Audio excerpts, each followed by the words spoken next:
അപ്പോസ്തല പ്രവൃത്തികളുടെ പുസ്തകം 11-ാം അധ്യായം 29-ാം വാക്യം. അപ്പോൾ യഹൂദയിൽ പാർക്കുന്ന സഹോദരന്മാരുടെ ഉദവിക്കായി ശിഷ്യന്മാരിൽ ഓരോരുത്തൻ പ്രാപ്തി പോലെ കൊടുത്തയക്കുവാൻ നിശ്ചയിച്ചു. യെരുശലേമിൽ ഒരു കാര്യമുണ്ടായ കാര്യമാണ്. അഗബസ് എന്ന് പറയുന്ന ഒരു മനുഷ്യൻ, ഒരു പ്രവാചകൻ പ്രവചിച്ചു, ലോകത്തിലൊക്കെയും മഹാക്ഷാമം ഉണ്ടാകും. അത് ക്ലൗദ്യോസിന്റെ കാലത്ത് സംഭവിച്ചു എന്ന് നമ്മൾ വായിക്കുന്നുണ്ട്.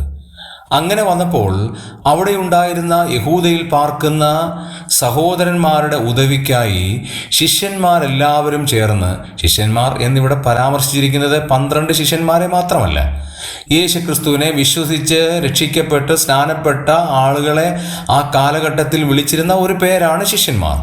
അവർ ഓരോരുത്തരും അവരവരുടെ പ്രാപ്തി പോലെ കൊടുത്തയക്കുവാൻ നിശ്ചയിച്ചു. അവിടുത്തെ പ്രസ്താവന അവനവൻ്റെ പ്രാപ്തി പോലെ എന്നുള്ളതാണ്. ദൈവം നമ്മിൽ നിന്ന് കണക്ക് ചോദിക്കുമ്പോൾ നമുക്ക് നമ്മുടെ പ്രാപ്തി പോലെ ചെയ്തിട്ടുണ്ടോ എന്ന് മാത്രമേ ദൈവം നോക്കുന്നുള്ളൂ.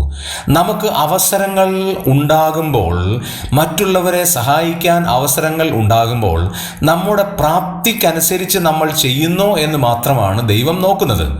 ആകയാൽ നമ്മുടെ പ്രാപ്തിക്കനുസരിച്ച് പല കാര്യങ്ങൾ ചെയ്യുവാൻ ദൈവത്തിൻ്റെ ആത്മാവ് നമ്മെ ഓരോരുത്തരെയും സഹായിക്കുമാറാകട്ടെ.